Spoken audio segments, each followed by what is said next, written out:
Olá. Estava aqui com um problema técnico, mas já se resolveu. Mas isto faz parte. Isto aqui é sempre com problemas técnicos. Estás-me a ouvir bem? O nosso fundo é parecido. Sim, claro. Sim. É, para dar aquele ar intelectual, não é? Exato.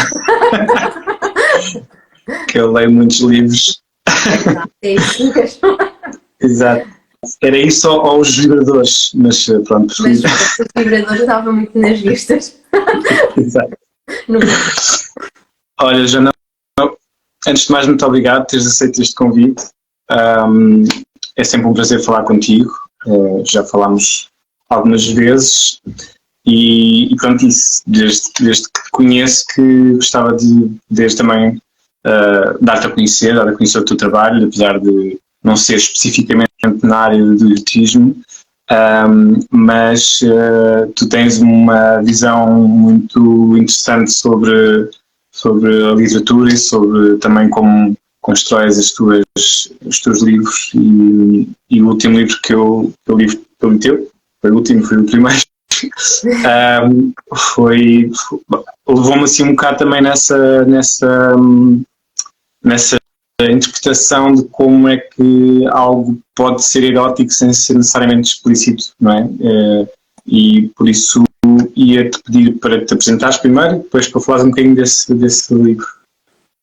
Ok, então, obrigada pelo convite. Sim, há um ano estávamos mais ou menos a falar sobre isto, foi na altura da maratona que tu vieste aqui e agora estou muito contente por podermos retomar este assunto.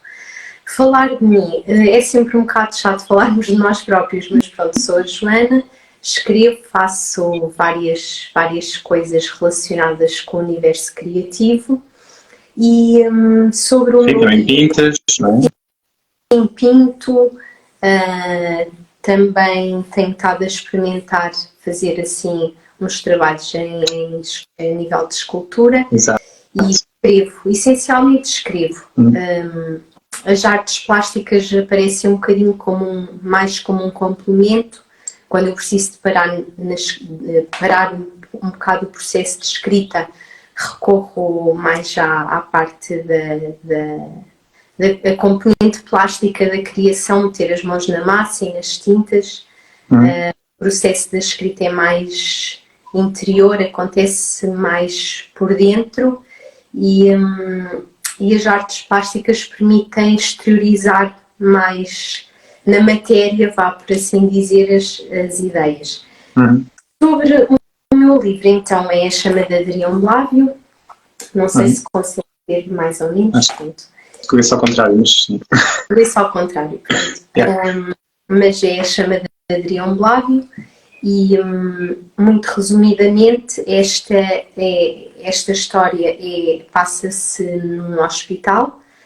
Há um homem e uma mulher que estão paralisados, não se sabe muito bem a razão da paralisia deles.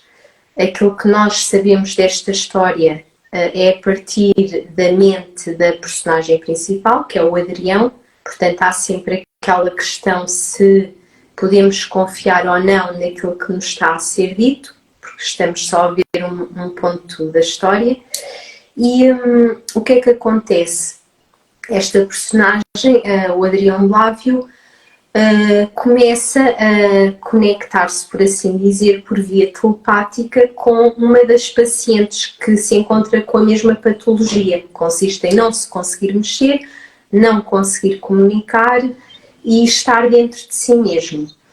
Isto tudo acontece porque nós apercebemos na história que os dois fazem uma tentativa de suicídio e de algum modo a morte vem vingar-se deles e castiga-os, privando-os de viver a vida, mas mantendo-os simultaneamente vivos, sem poderem usufruir da experiência que é estar vivo em termos de ter um corpo físico. Então nós vamos entrando nesta história e o Adrião vai desenvolvendo supostamente conversas com a Lázara, que é a personagem feminina, E à medida que ele vai criando estas conversas com ela, estes supostos diálogos, se bem que nós só temos acesso àquilo que ele está a pensar e a dizer, nós já percebemos que vai sendo criada aqui uma espécie de paixão platónica, um amor platónico por esta mulher. E aquilo que acontece muito no livro e aquilo que eu tentei explorar foi a questão de quando nós desejamos muito uma coisa ou quando desejamos muito alguém e não podemos ter essa coisa ou não podemos estar com essa pessoa, e parece que o desejo ainda se intensifica mais. E depois aquilo que eu também tentei fazer foi um bocadinho, lá está, pegar na ideia do amor platónico e mais concretamente na alegoria da caverna, no sentido em que nós muitas vezes, nós sabemos que há um mundo ideal, um mundo perfeito, mas depois quando nós vimos para o mundo físico, nós vemos só as sombras dessa realidade perfeita. E o que acontece aqui é um bocado isso, porque a personagem está paralisada, não consegue interagir com a pessoa por quem sente este amor. Contudo, na cabeça dele vai construindo um amor perfeito, uma paixão perfeita, e esta ideia deste amor vai crescendo dentro dele. E pronto, se eu agora contar mais também faço um bocadinho de spoiler. Sem spoiler. Sem spoiler, pronto. E a ideia é fazer esta reflexão sobre entre aquilo que nós idealizamos, e que às vezes isto também acontece no campo das fantasias, aquilo que fantasiamos, aquilo que acreditamos que possa ser uma experiência, e depois o que acontece quando aquilo que imaginamos e aquilo que pensamos aparece na realidade e no mundo físico. E se há aqui uma correspondência ou se aquilo que idealizamos nunca vai ter um reflexo no mundo real. O livro tenta abordar essa questão. A Alicia estava aqui a felicitar por ter uma conversa sobre literatura erótica escrita por uma mulher, e já agora aproveitava essa ideia e perguntava-te se nessa criação dessa personagem do Adrião, se tiveste essa dúvida existencial de se estou a pensar como um homem ou se estou a pensar como uma mulher, ou porque é que a personagem é masculina. Tiveste essa questão? Ou porque é que escolheste a personagem masculina? Sabes que é assim, quando eu estou a escrever, as ideias que vêm de uma forma muito fluida. E eu tento, porque já tive a experiência de, às vezes estou a racionalizar muito uma ideia, e é como se ao tentar racionalizá-la, ela perdesse um bocado da força. Então eu deixo que as coisas venham de uma formo muito orgânica, deixo-me guiar, por assim dizer, pela inspiração, e depois, numa fase posterior, é que posso fazer algumas alterações. Mas quando eu pensei neste livro, veio imediatamente colocar-me nesta perspectiva masculina, mas poderia ser também uma mulher, porque eu acho que não tem muito a ver com a questão de ser um homem ou ser uma mulher. É uma perspectiva que eu tentei abordar, porque há aqui uma questão que o livro coloca a personagem numa situação que vai deixar o leitor se calhar desconfortável. E eu queria tocar nesse ponto, mas esse ponto só é possível acontecer na dimensão que eu queria e com o impacto que eu queria se fosse um homem, no meu ponto de vista. E então foi por isso que eu, quando tive a vontade de escrever nesta perspectiva, depois de, lá está, comecei a escrever desta forma muito fluida, mas depois quando refleti, continuei porque fazia sentido fazer a abordagem neste ponto de vista. Pois, eu também, por acaso, eu pensei nisso, e quando estava a ler, há coisas que eu, por exemplo, revi-me naquele pensamento, na forma como a questão do amor platónico é engraçada no sentido de masculino para feminino, porque há muita construção idealizada de uma coisa que na verdade, na realidade, é difícil de acontecer, ou seja, é muito o desejo que provoca essa utopia, digamos assim, ou seja, como é difícil chegar à perfeição, como é difícil chegar ao comportamento ideal para conseguir conquistar uma mulher, os homens tendem a criar muito mais fantasia e muito mais se eu conseguisse, se eu conseguisse ter toda a minha realidade como eu queria, seria mais fácil, eu conseguiria ter realmente aquilo que eu pretendo. E quando li o livro, viajei um bocado nessa maionese, porque o próprio livro é só sobre a consciência, não é sobre a realidade. Então, nesse campo, tudo pode acontecer. E por acaso, agora, como estava aqui a dizer a Dora diz: os teus livros têm uma sensibilidade incrível na forma como os escreves, a tua escrita tem uma essência fantástica. Obrigada. Mas eu acho que tem um bocado a ver também com essa questão da sensibilidade, porque há momentos na tua escrita, há momentos na maneira como tu descreves os cenários que ele está a imaginar, que revelam essa sensibilidade, ou seja, que tornam o universo que é muito tumultuoso dentro da nossa consciência quando estamos apaixonados, numa coisa serena e tranquila, e que anseia pelo amanhã ou pelo daqui a bocadinho, porque achamos que o daqui a bocadinho ou que o amanhã vai ser agora que nós vamos fazer aquilo que devemos. Vai ser agora que vamos corresponder às expectativas. E isso acontece muito nessa história. Também sentiste isso? Sim, porque a ideia também era confrontar o leitor com essa perspectiva que aparece no início do livro, que é quando ele está privado do corpo. Portanto, ele não tem um corpo para materializar o desejo, para materializar a fantasia. E para falhar, não é? Porque também a questão da realidade também faz com que nós falhemos, não é? Exato. E o facto de ser uma coisa fantasiosa, conseguimos superar essas falhas. Claro. E aqui a ideia também era que, para além de o leitor ser guiado por este caminho mais da consciência, e era fazer também um bocado aquele jogo da dualidade entre o que é o pensamento e o que é aquilo que é do domínio material e aquilo que é do domínio físico e do corpo e aquilo que é visceral. Porque quando ele está privado do corpo, de certo modo é como se o lado animal dele estivesse adormecido.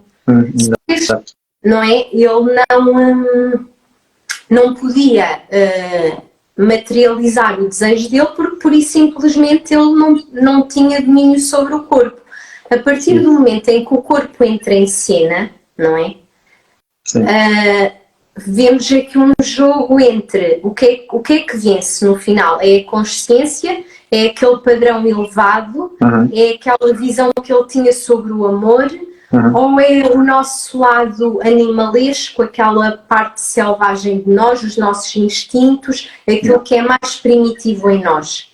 Era também colocar essa questão, porque mesmo quando eu estava a escrever esta obra, eu própria, enquanto escrevia, me confrontava com a pergunta se o que ele estava a fazer era certo ou errado. Eu próprio me confrontava com esta questão, porque se ele realmente a amava e se ele realmente acreditava que comunicava com ela, não é? Porque isto coloca-nos estas questões todas. Se é válido ou não, o que é que nós podemos interpretar deste comportamento, o que é o consentimento e o que é o não consentimento. Eu acho que o livro pode colocar muitas destas questões durante a leitura. Sim. E para além disso também tem a ver com isso que estavas a dizer dos impulsos e dos instintos, apesar de serem coisas diferentes, porque o instinto é o que nos desperta à vontade e o impulso é o que nos faz ter a ação, não é? E como estavas a dizer agora, a questão visceral, ou as nossas pulsações viscerais muitas vezes superam esse lado idílico da consciência, esse lado mais controlado da consciência, né? Que nós pensamos em todas as consequências possíveis e dizemos, não, vou respirar para conseguir fazer o que eu quero, não é? Isto raramente acontece quando estamos com muita coisa a fervilhar. E por isso é que eu também achei interessante neste teu livro, mas também, se podemos falar de outros livros, esta questão desta dualidade entre consciência e a parte física, que também tem muito a ver com, também às vezes, a definição do que é erótico e o que é pornográfico, ou seja, a concretização muitas vezes é pornográfica, a antecipação ou a projeção é erótica, e portanto às vezes temos esta definição que vai de acordo com as nossas crenças. Não há aqui nenhuma definição pré-definida, mas achei muito interessante isso porque, na minha perspectiva, é um livro muito erótico, nesse sentido em que cria quase um paraíso em que tudo é possível, em que há consentimento para tudo, em que há possibilidade das coisas acontecerem, porque lá está tudo a ser construído de um só lado, mas que na realidade, se isso fosse concreto entre duas pessoas e fosse só construído de um lado só, isso não seria tão perfeito e tão idílico. Uhum. É isso mesmo, sim. Isso, pronto. Sim. Tu inspiraste-te em alguma obra assim literária para avançares com estes teus livros? Assim, tens algumas referências de literatura nesta área do erotismo ou noutras que te façam pensar sobre estes temas mais profundamente? Sim, é assim, eu acho que quando nós escrevemos um livro, não é? Quando nos dedicamos a qualquer processo criativo, as nossas leituras, aquilo que nós absorvemos, não é? Acaba por ter um reflexo também na construção do nosso próprio imaginário, não é? Uhum. E sim, fiz várias leituras que eu penso que também me influenciaram, quanto mais não fosse para eu perceber, gosto desta história, mas não a escreveria deste modo, ou esta perspectiva é interessante, ou que bom que encontrei um livro que mexeu comigo e que me deixou desconfortável. Isso significa que este escritor conseguiu ir tão longe, alguém já foi tão longe, eu já não preciso ter medo. Por exemplo, eu lembro-me que um dos livros que teve um impacto muito grande quando eu decidi escrever este livro, não é? Porque há aqui temas que são tabu, não é? Mas sempre que eu estava com aquela vozinha, estás a escrever isto, porque às vezes nós temos estas vozes também no processo criativo e temos que as mandar calar. Mas depois lembrava-me sempre, Joana, tu leste as 11.000 vergas, quer dizer, tu és uma bebê, tu és uma bebezinha, portanto, Exato. Tu estás a escrever, não vai afetar ninguém. Aliás, quando eu li as 11.000 vergas, este livro teve um impacto enorme em mim, porque foi o primeiro livro que eu li que me fez ter pesadelos. Pesadelos de contornos estranhos. E então, quando eu li este livro, senti uma liberdade incrível para criar, porque, pronto. Depois, outros livros que tiveram impacto em mim, Lolita, por exemplo, porque lá está, é também um tema tabu e tem aquela questão do que nós chegamos a uma altura em que nos sentimos mal. Pelo menos isto aconteceu comigo durante a leitura deste livro. Eu acho que o poder dele é mesmo esse, que é nós até estamos a compreender o agressor. E isto causa-nos, pelo menos a mim, causa-me um misto de repulsa, mas como é que é possível eu estar a perceber o ponto de vista dele e sentir-me mal com isso, porque era errado, mas acho que o poder dos livros também é este, que é nós entrarmos dentro de uma narrativa e ser-nos permitido viver coisas abomináveis, criminosas, coisas aterradoras e estarmos ao mesmo tempo salvaguardados, não é? Das consequências dessa experiência. Depois, outro livro tabu e que está escrito de uma maneira maravilhosa e que me influenciou muito foi a Lavoura Arcaica, do Nassar, porque é um livro que também aborda a questão tabu. Porquê?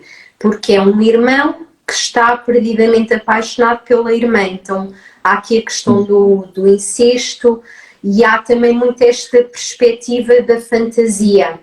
O fantasiar, o ser escravo desta fantasia que não se concretiza lá.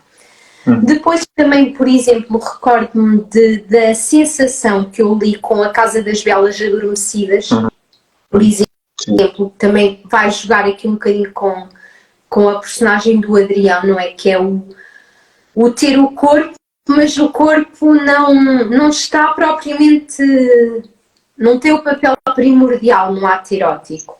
E depois também O Escuro que Te Ilumina, do José Risso Direitinho. Sim. Pronto, estes são os que eu me estou a lembrar agora, mas tenho outras leituras que com toda a certeza me influenciaram, até porque é assim, este livro eu tentei que ele tivesse uma dimensão poética, eu tentei que nós entrássemos na cabeça do Adrião e que emanasse uma certa beleza daquilo que ele pensava. Portanto, eu acho que toda a poesia que eu li ao longo da vida também me influenciou neste livro, apesar de não ser o centro da narrativa, mas acho que também está presente essa influência. Sim, algumas coisas para falar. Só para incluir, só para explicar um bocadinho a história das 11.000 vergas, é sobre um homem libertino que experimenta tudo e mais alguma coisa, ou seja, é um Marquês de Sade elevado à potência de 1000. Ou seja, faz tudo que possam imaginar e não possam imaginar. É escrito. É mais do que não se pode imaginar. E a Casa das Belas Adormecidas é sobre uma casa onde homens pagam para terem sexo com mulheres que estão a dormir, não é? Pois, acho que é isso. Pronto. E portanto é um fetiche que eles vão concretizando. E estavas a falar em relação à Lolita, porque essa é a questão que surge muitas vezes quando se refere a esse livro, que é compreender-se o agressor, ou nas palavras que se usam hoje em dia, sentir empatia pelo agressor, não é? Porque uma das coisas que eu refiro muito e que vejo muito e que é uma coisa que eu acho que é muito útil naquilo que eu chamo de cultura erótica, ou seja, quando nós vemos um filme ou quando lemos um livro, quando vemos um filme bom e lemos um livro bom, aquilo que eu acho que é importante nós percebermos não é que conseguimos ter empatia por um agressor ou conseguimos ter empatia por alguém que faz uma coisa que nós não concordamos ou que sentimos afinidade por alguma coisa abjeta. Não é essa a questão. Nós devemos sempre sentir isso de acordo com a maneira como os autores mostram a história, e à partida nós estaremos quase sempre do lado da personagem principal. Portanto, se a personagem principal for um serial killer, nós vamos sempre perceber o lado dele, porque estamos a ver a história dele, o processo e porque é que ele se tornou isso. Mas a questão que eu acho que é mais relevante não é bem essa. O que eu acho que é mais relevante é o facto de nós percebermos que temos empatia por esse tipo de personagens ou por esse tipo de ações ou de atos, faz com que nós também percebamos que nós somos essas pessoas, nós temos a capacidade de ser essas pessoas, e a única coisa que nos faz não ser essas pessoas é a capacidade de escolher não ser essas pessoas, porque não é por nós sermos melhores que elas, ou por nunca na vida iríamos ser possível eu violar alguém ou gostar de uma pessoa de menor idade, nós é possível isso acontecer, só que nós escolhemos não o fazer, porque nós temos essas, e eu acho que isso é que é a parte construtiva dessas ilações que se tiram e que eu nas consultas ajudo as pessoas a fazer, que é o facto de nós termos consciência para tomar uma decisão ou para fazer uma escolha que não nos leva a seguir um caminho que, apesar de nós percebermos, não queremos seguir, é que faz com que nós sejamos mais, tenhamos uma consciência mais forte, mais definida, mais com um foco, um propósito, e que não nos deixamos levar por se alguém nos seduz para alguma coisa que nós não queremos. Isso não é bom, porque vamos arrepender-nos no dia a seguir. Então, criar essa consciência, ou seja, o ler estes livros e o ver estes filmes que nós achamos que são coisas aí, vamos mexer em coisas tabus e não sei o quê, Não, isso é bom para nós podermos também saber quem é que nós somos, o que é que nós escolhemos, e mesmo que às vezes aconteça, e acontece muitas vezes, nós nos excitarmos com coisas que odiamos e que nunca na vida iríamos fazer, ou perceber como é que o nosso corpo reage a coisas que mexem com as nossas fantasias, com os nossos traumas, com os nossos tabus, com os nossos desejos mesmo que realmente temos, mas que não iremos concretizar, é que faz com que nós consigamos ir construindo um caráter e uma personalidade mais forte e mais integrada, que diz sim a umas coisas e não a outras, porque já percebeu, já sentiu, já caminhou ao lado, não é? E portanto cria essa como é que eu ia dizer, essa história pessoal, essa história interna, que faz de nós então a personagem principal, e então a empatia é connosco e não é com os outros.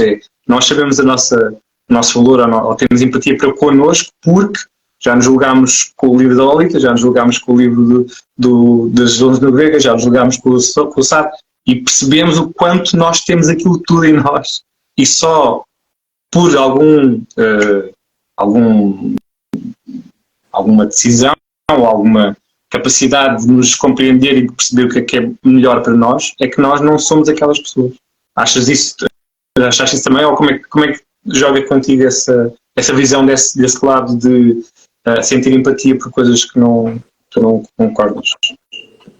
A tua perspectiva deve ser a perspectiva especializada, não é? Tu és entendido nessa matéria. A minha perspectiva é apenas enquanto leitora. E aquilo que eu sinto com estes livros, por exemplo, as 11.000 Vergas, há coisas que eu li que me causaram verdadeira repugnância. Portanto, estas coisas estão dentro de mim na medida em que eu, ao estar a ler, cria-se um cenário na minha cabeça. E cada ser humano tem à sua frente, a cada instante, um universo infinito de escolhas. Portanto, a qualquer segundo eu posso escolher transformar-me noutra coisa, num monstro ou numa pessoa maravilhosa. Eu escolho a cada segundo. O que eu acho que estes autores fazem é, às vezes nós achamos que temos um leque grande e depois entramos dentro de outras cabeças que têm um leque ainda muito maior. Pois. E que, por exemplo, aquilo que eu me lembro de ter pensado ao ler as 11.000 Vergas foi: mas é que isto nunca de uma forma espontânea me iria surgir no meu pensamento. Se não me aparecesse alguém com esta capacidade de imaginar estes cenários dantescos e monstruosos, eu não consegui, espontaneamente isso não existe dentro de mim. Eu acho que também o que a literatura tem de interessante é mesmo isso, por isso é que ela alarga o nosso campo e a nossa perspectiva em relação ao mundo. Por isso é que às vezes as pessoas têm tanto medo da literatura, não é? Vamos queimar os livros porque pode expandir o universo, não é? Exatamente, porque nós quando estamos a ler, não é? Estamos a viver outras vidas, estamos a ver outras perspectivas que, se não tivéssemos esse estímulo, se calhar nunca teríamos. Agora é assim, há coisas que eu li e com as quais eu não me identifico minimamente. Acho que não tem a ver com eu escolher ser aquilo amanhã ou não ser. Isto é o meu ponto de vista. Acho que não tem a ver comigo. É uma coisa que me causa repulsa. Porquê é que me causa repulsa? Não sei, se calhar o Freud saberia explicar ou... Pronto. Sim, mas eu estou a dizer isto não é no sentido de todos nós pensamos isso. O que eu quero dizer é como da mesma maneira que os livros nos podem inspirar a coisas que nós nunca pensámos, também pessoas nos podem inspirar a coisas que nunca pensámos. E estamos aqui a pôr o nível no máximo, né, das 11.000 Vergas, que é tudo escabroso, mas há coisas menos traumatizantes e menos fora da caixa que às vezes nos suscitam interesse e suscitam curiosidade, não é? Na vida real. Ou seja, quando há pessoas que falam assim, já experimentaste pé, já experimentaste levar chicotadas, essas coisas que às vezes parecem pequenas novidades, não é? Pequenas novas ideias, que às vezes as pessoas dizem, está bem, bora lá, não é?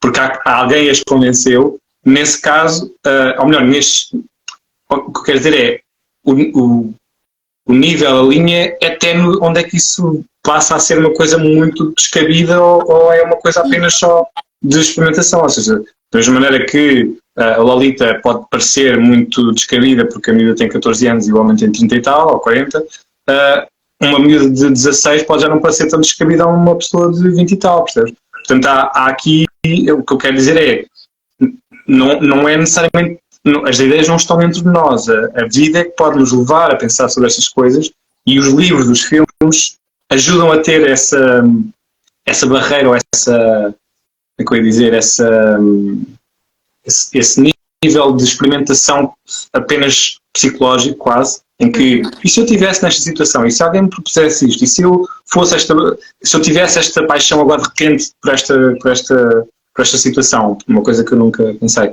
E por isso é que eu acho que a cultura erótica não é tanto teres cultura para saberes tudo sobre a vida e o mundo e o sexo, mas é teres a possibilidade de experimentar as coisas que se calhar a vida só te vai propor uma vez na vida ou nunca te vai propor na verdade, mas em que tu podes julgar-te a ti próprio sem ser julgada por ninguém, ou seja, estás-te a julgar a ti própria porque estás a acompanhar um cenário que é hipotético, não é um cenário real, portanto nunca vais ter o teu corpo em xeque, né? Vais ter só a tua consciência, e isso ajuda-te também a pensar sobre, ok, eu se calhar isto excitou-me, ou provocou-me, ou não me provocou, ou não era nada que eu pensasse, mas esta informação que eu tenho agora sobre mim é, ok, isto a mim repudia-me, isto a mim nunca na vida eu iria fazer, isto se calhar eu até ia experimentar, isto até me pareceu giro porque a descrição ou as imagens são bonitas e portanto aquilo parece-me um cenário espetacular. Por exemplo, as Sombras do Grey foram um bocado isso, criou-se um cenário, pelo menos é o que eu acho, criou-se um cenário onde o BDSM parece bonito, porque é um cenário luxuoso, ou seja, não é a cave, não é a garagem, é a suíte e a penthouse, não é? E por isso, tudo isso parece mais sedutor do que se alguém de repente na rua disser, olha, já experimentaste dar a pancada? E tu, não, isso não faz sentido nenhum. Agora, se for alguém rico que dá um jato privado e de repente diz, olha, mas eu tenho aqui uma sala cheia de torturas, queres? Bora lá. E por isso é que eu acho que, por exemplo, esse livro chegou a tanta gente, porque de repente colocou um universo mais ou menos idílico sobre uma questão que se calhar a maior parte das pessoas nunca na vida tinha pensado nisso, mas aquilo seduziu porque, ok, então, mas se fosse um mundo perfeito, se fosse uma cena perfeita, curtias, era fixe? E por exemplo, é que eu digo que os livros fazem isso, os livros fazem essa, não estou a lembrar da palavra, mas é um buffering em que tu tens esse distanciamento suficiente e mesmo assim, e mesmo com casais isto também funciona muito bem, que às vezes, por exemplo, querem experimentar coisas diferentes e não sabem como é que vão dizer ao parceiro e como é que vão falar sobre isso. Então, ver um filme ou ler um livro e dizer e falar sobre a história, olha, estas pessoas experimentaram isto e aconteceu isto. E o que é que achas de nós podemos, ou seja, não é eu gostava de fazer, achas bem ou achas mal, ou eu não sei como é que é de fazer, vamos experimentar. É mais, olha, isto ficou assim, estas pessoas fizeram assim desta maneira, embora fazer como elas fizeram, ou não, isto não faz sentido nenhum. E não estamos a pôr em xeque a pessoa, estamos a pôr em xeque a ideia só. Claro, sim. E nesse caso a literatura e a arte no geral até pode ser um bom mediador para essas... Mediador, é essa a palavra. Não é? que até aparecem numa certa senda de autoconhecimento, não é? Porque tudo isto nos permite confrontar com quem nós somos, não é? Que é o que tu estavas a dizer, se nos identificamos, se nos excita, se não tem nenhum tipo de reação no nosso corpo.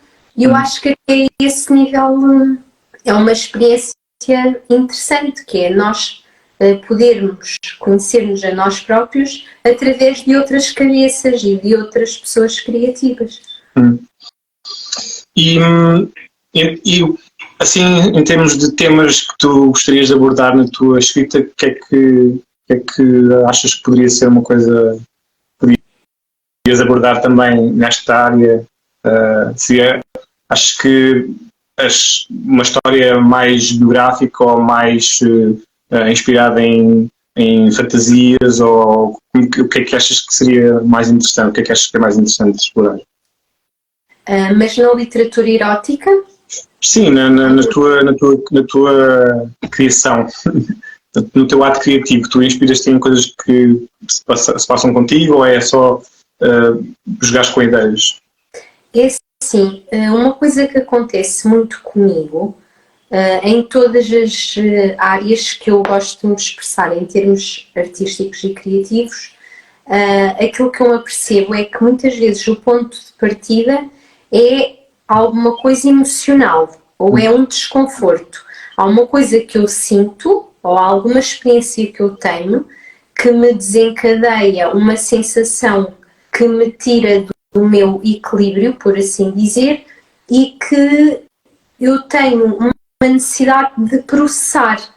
E a minha forma natural de processar as coisas que me acontecem é um bocado nesta perspectiva criativa, de imaginar cenários, de imaginar possibilidades. Eu acho que isto foi uma espécie de mecanismo de defesa que eu criei quando era miúda e que me acompanhou ao longo de todos estes anos e que agora se reflete no meu próprio processo criativo. O facto de eu ser miúda e querer estar numa circunstância diferente daquela em que eu estava, porque, por exemplo, minha mãe morreu quando eu tinha 7 anos. Isto para perceberem porque é que eu estou a dizer isto. E aquela que era a minha estrutura familiar e a minha construção de mundo foi desconstruída. Portanto, eu saí da casa onde eu vivia, deixei de ter a minha mãe, fui viver para uma aldeia, fui viver com os meus avós e com o meu pai e com a minha irmã, e de repente tudo se transformou. E o que é que acontece? Eu acho que aquilo que a criança que eu era fez foi começar a imaginar sistematicamente tudo para fugir daquela realidade. Então eu estava naquela aldeia sem os meus amigos, sem os meus primos, sem as pessoas que eram do meu convívio habitual, não é? E então a minha cabeça arranjou esta estratégia, que foi sempre de imaginar outras coisas. Uma coisa que também me aconteceu e que eu acho que favoreceu depois o facto de eu vir a gostar de escrever foi que quando eu cheguei a essa aldeia, o meu pai comprou uma casa que já tinha sido habitada e os antigos proprietários deixaram o seu património, vá por assim dizer, lá dentro. E no quarto, que depois eu passou a ser meu, tinha estado uma criança e todos os livros dessa criança ficaram lá. Ou seja, eu estava naquele contexto difícil e o que é que eu tinha para de algum modo ir para outro sítio? Tinha os livros e tinha a minha imaginação. E o que é que eu percebi? Que os livros nos podiam transportar para outros lugares e para outras realidades e que os livros eram feitos por pessoas que imaginavam e eu própria também conseguia fazer esse processo de imaginar. E então eu acho que esta situação me treinou mentalmente a fazer sempre este exercício, que é, quando alguma coisa me destabiliza, me tira do meu ponto, do meu centro, do meu equilíbrio, eu vou processar isto para o mundo das ideias, para o mundo da imaginação, transporto as minhas emoções ou aquelas circunstâncias para uma personagem e a partir de outra pessoa, que não sou eu vou resolver aquele problema, aquele conflito. Só que o que é que acontece? Eu não faço isto de uma forma explícita, eu não vou contar a minha história, eu vou arranjar outro contexto, vou arranjar outro cenário, vou arranjar outras circunstâncias que sejam equivalentes em termos emocionais e vou explorar isso. Portanto, para mim isto é quase como um processo de... Olha, como acontecia com os alquimistas que iam para os laboratórios transformar lá os metais em ouro, eu faço isso um bocado com as minhas emoções, que é tipo, estou aqui a sentir isto, não estou a saber lidar com isto, mas eu vou transformar esta situação noutra coisa. É um bocado isso. Sim, isso é muito importante estares a dizer isso, porque eu também uso isso em algumas consultas, algumas vezes, não tanto como se calhar gostaria, mas porque também tem que haver a vontade das pessoas também entrarem nesse seu universo pessoal e íntimo e subconsciente e muitas vezes as pessoas não estão muito abertas a isso, mas a escrita também foi para mim uma coisa que eu senti o mesmo que tu, ou seja, não tive essa mudança radical de estrutura familiar, mas como vivi muito, como fui filho único durante muito tempo, e fechava muito nos livros, ou abria-me muito para os livros e para a escrita. E este processo de escrever, que é um processo que é muito duro quando é uma coisa longa e quando é uma coisa muito profunda, é também uma forma de, como eu estava a dizer há bocadinho em relação a nós vermos as histórias como uma coisa exterior e uma projeção nossa, a escrita funciona muito e tem resultados muito positivos porque obriga a pessoa a refletir sobre o que está a pensar.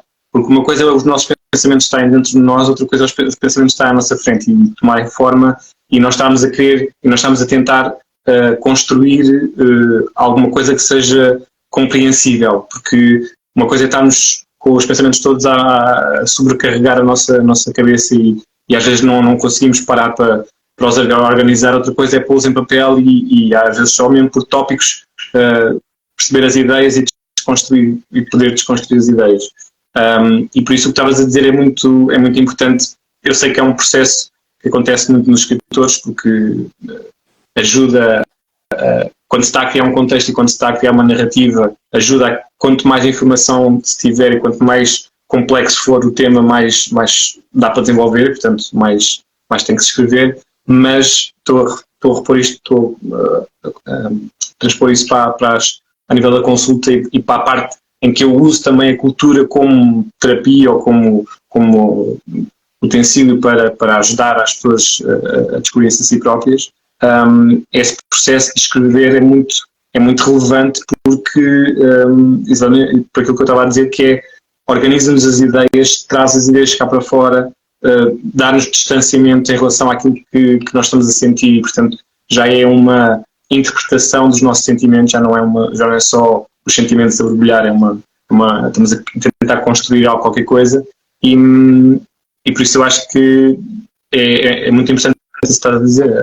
Para mim é muito bom poderes estar com alguém que tem essa perspectiva da escrita, porque e eu farto-me de falar sobre a cultura erótica, mas é mesmo isso, nós podemos construir o nosso universo erótico de várias formas. Tu fazes com a escrita e também fazes com a pintura e agora com a escultura, porque eles dão outras formas às nossas emoções, aos nossos sentimentos. E fala um bocadinho da pintura, como é que, já agora, como é que foste por esse caminho? Deixa-me dizer uma coisa que eu acho que é muito importante em relação ao que tu estás a dizer, é que aquilo que eu me tenho apercebido, mesmo no meu processo de escrita, é uma coisa extremamente interessante e que me tem feito pensar imenso sobre os bastidores do processo criativo. Que é, tu estavas a dizer que às vezes escrever nos ajuda a processar aquilo que aconteceu e que organizamos o pensamento e a forma de lidar com as circunstâncias. Mas sabes, uma coisa engraçada que eu me apercebi é que às vezes nós estamos a escrever de uma forma fluida e espontânea, e eu apercebi muito isso com o meu primeiro romance. E esse primeiro romance também foi um trabalho que eu fiz através do processo criativo, lidar com a situação da morte da minha mãe, através daquela personagem. E aquilo que eu depois descobri, depois em leituras que fiz posteriormente, comecei-me a interessar muito pelo trabalho do Carl Jung e a questão do símbolo e do inconsciente, e aconteceu uma coisa muito interessante, que eu comecei a olhar para aquilo que eu tinha escrito de uma forma fluida, deste ponto de vista analítico, que é o que é que eu naquela frase ou nesta ideia escolhi um poço e não escolhi não sei o quê. Porquê é que eu escolhi isto e não escolhi aquilo? E comecei a fazer essa análise, a ir ao dicionário de símbolos, a ir a fazer estas leituras para poder interpretar qual era a razão inconsciente para eu ter escolhido aquilo. E o mais interessante é que aquilo que eu escrevi de uma forma completamente espontânea, quando eu depois fui ver a questão simbólica por trás das minhas escolhas, percebi que tudo fazia sentido. E isto faz-me pensar que realmente, no processo criativo, mesmo que a pessoa não esteja a fazê-lo de uma forma consciente, mesmo que esteja só a deixar fluir, há uma parte dela que sabe, eu acredito, e eu depois comecei a estudar isto, comecei a perceber que fazia muito sentido aquela ideia do Carl Jung, do inconsciente coletivo, que há símbolos que todos nós partilhamos, independentemente da cultura que temos, são imagens, por assim dizer, arquetípicas que todos os seres humanos partilham, não é? Desde a nossa ancestralidade, e que elas têm uma carga simbólica que nós não temos consciência em termos conscientes, mas que elas estão dentro de nós. E isto para dizer o quê? Que às vezes nós nem precisamos estar a trabalhar racionalmente. O facto de nós irmos escrever espontaneamente aquilo que está dentro de nós, muitas vezes essa sabedoria que nós temos, que é maior do que a nossa sabedoria consciente, já está a fazer um trabalho. E eu apercebi-me disto nos meus 2 romances, portanto não foi uma situação pontual. Eu encontrei vários pontos e eu fiz este trabalho comigo, porquê? Porque eu conheço a minha história, eu conheço os bastidores e conheço os estímulos que me levaram a escrever certas coisas, portanto eu consigo olhar para este livro do ponto de vista da origem das coisas e fazendo este contrabalanço com depois a carga simbólica, isto fez-me pensar que realmente a nossa mente é incrível mesmo, e que a criatividade, a arte é mesmo um ponto de salvação para as pessoas e de terapia, sem dúvida. Sim, eu tenho perfeita consciência disso, por isso é que falo tanto sobre essa questão. Mas sim, eu estava a falar mais do ponto de vista analítico de quem depois vai guiar essa escrita, porque obviamente a escrita espontânea é muito útil em todas as alturas da vida, não é só quando há questões para resolver, porque é mesmo uma manifestação íntima e pessoal e subconsciente que muitas vezes leva-nos por caminhos que lá está, que a gente se calhar até desconhece de nós mesmos, mas em termos de ajuda nessa estruturação interior, eu acho muito útil e tem tido bons resultados. Pronto, então queria só que falasse um bocadinho também das tuas outras áreas, já agora para as pessoas que tiverem interesse. Então, a pintura, eu desde miúda que me lembro de ter interesse por desenhar, por pintar, depois tive a sorte do meu pai sempre me entusiasmar nesse campo e até viver num certo contexto, a certo ponto até um bocado anárquico, no sentido em que o meu pai não se importava que eu pintasse paredes, até me dava tintas e tudo, portanto eu fui daquelas crianças que pintou mesmo paredes, mas ninguém ralhou comigo e pintei portas de casa e que, pronto, meu pai até me trazia as tintas, portanto eu acho que isso foi um estímulo muito positivo. E então, este lado da expressão mais livre e mais espontânea aparece às vezes como uma bolha de oxigênio, porque o processo de escrita é um processo extremamente exigente do ponto de vista emocional, do ponto de vista psicológico, a todos os níveis, porque quando nós estamos a construir uma narrativa, não é? Temos que trabalhar muito as questões racionais, não é? A coerência do texto, mas no meu caso, como o meu ponto de partida tem muito a ver com as emoções, também tem muito este lado emocional que está a ser trabalhado. Então, às vezes, para mim, escrever é quase como estar ao final de algumas horas, eu estou cansada, estou fisicamente cansada, psicologicamente cansada.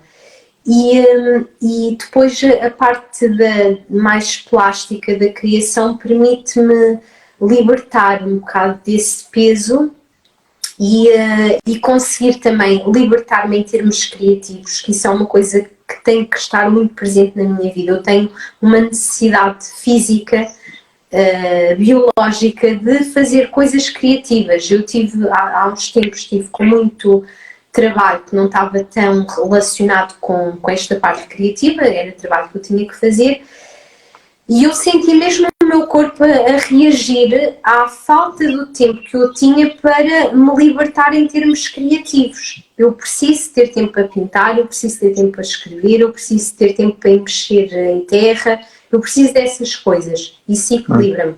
E pronto, era isso. As pinturas e mesmo o trabalho das esculturas vem um bocado nessa lógica.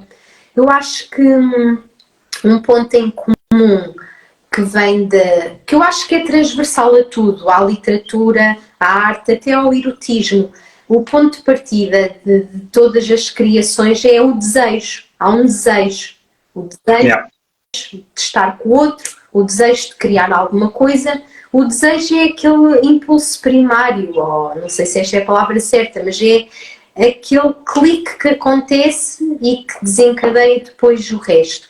E eu acho que é o desejo de criar, de algum modo é o desejo de criar que está patente. E tanto na pintura como na escultura também abordas muito esta questão da sexualidade, tens assim essa temática sobretudo nas tuas esculturas. Pois muito por aí. Sabes que eu já há muito tempo que tinha ideias para fazer esculturas, mas a escultura exige um domínio técnico muito grande e um conhecimento mesmo em termos técnicos. E muitas das vezes eu tinha um caderno e eu fazia já desenhos de coisas que eu gostava de esculpir, mas não sabia como. E no âmbito de um trabalho que eu tive a fazer, tive a oportunidade de trabalhar com uma ceramista e trabalhar com argila, com ela, e com um grupo muito grande de crianças. E então, quando eu comecei a trabalhar com aquele material, comecei a perceber mais ou menos como é que aquilo funcionava. Trabalhar com cerâmica é maravilhoso, é uma arte extremamente dispendiosa. Para quem quer investir tem que ter uma mufla, tem que ter, depois aquilo tem muito é preciso ter-se muita técnica.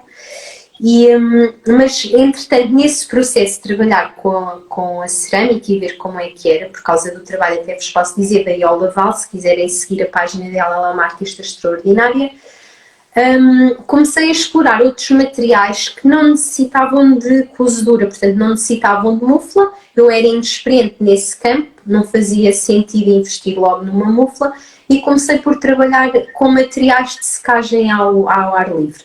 E a partir do momento que eu percebi como é que aquilo funcionava, pensei, então todas as ideias que eu tenho no caderno, agora eu posso materializá-las, porque já descobri um material que consigo fazer, dar-lhes corpo, não é?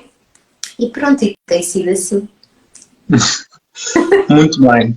Estava só aqui a ver se alguém tinha dado mais comentários. Pronto, queria só também abordar essa questão da temática da sexualidade nas tuas outras áreas, porque para já fiquei muito surpreendido quando vi a tua primeira estátua, não é estátua, mas é a primeira obra de estatuária, porque achei surpreendente, porque é uma estátua funcional. Aquilo não é só provavelmente um objeto, aquilo tem uma função, não é? Tem uma parte que escorre, não é? Tem um lado que é funcional e que dá uma outra dimensão àquela imagem. Para quem não sabe, é uma vulva, né, que deita um líquido do meio. E queria só saber qual é que tem sido o processo para ir por aí, para explorar essa questão. Ok, então sabes que eu sempre tive estas ideias de uma forma espontânea, destas peças. E depois, quando comecei a ler sobre, lá está tudo ligado, a simbologia, o que é que simbolizava o corpo feminino, as várias partes do corpo feminino, até as partes mitológicas nas várias culturas da figura feminina, da vulva, os vários nomes que podemos atribuir à mesma coisa em diferentes culturas, como é que ela é representada, tudo isso me influenciou. E quando eu fiz essa peça, estava imbuída destas leituras que eu tinha feito e destas ideias que eu já tinha.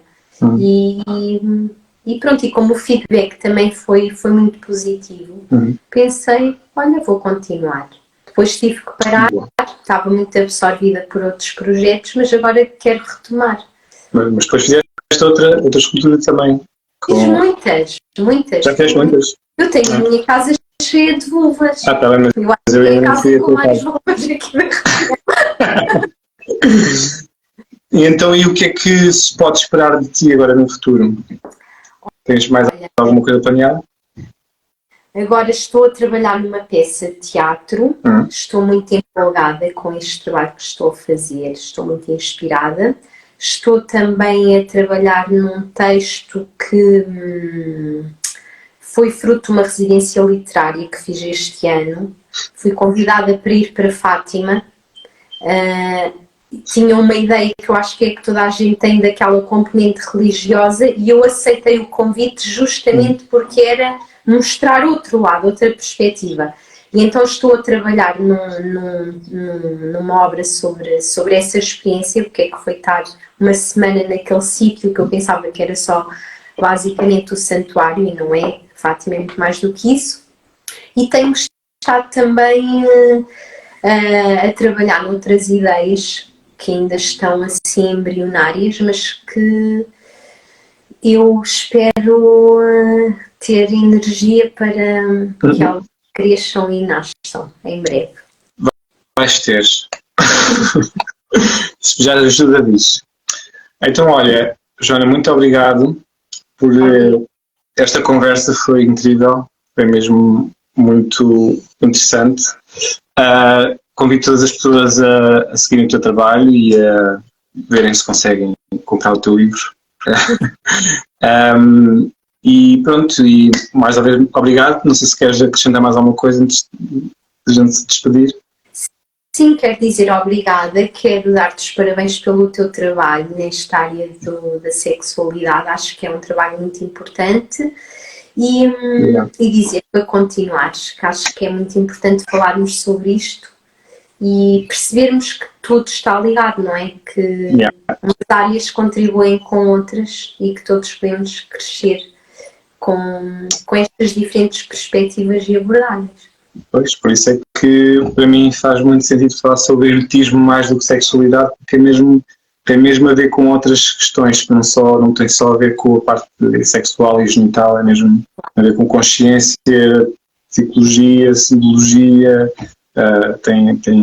há muito para criatividade, há muito para explorar. É isso. Portanto, mais uma vez obrigado a todas as pessoas que estiveram aqui.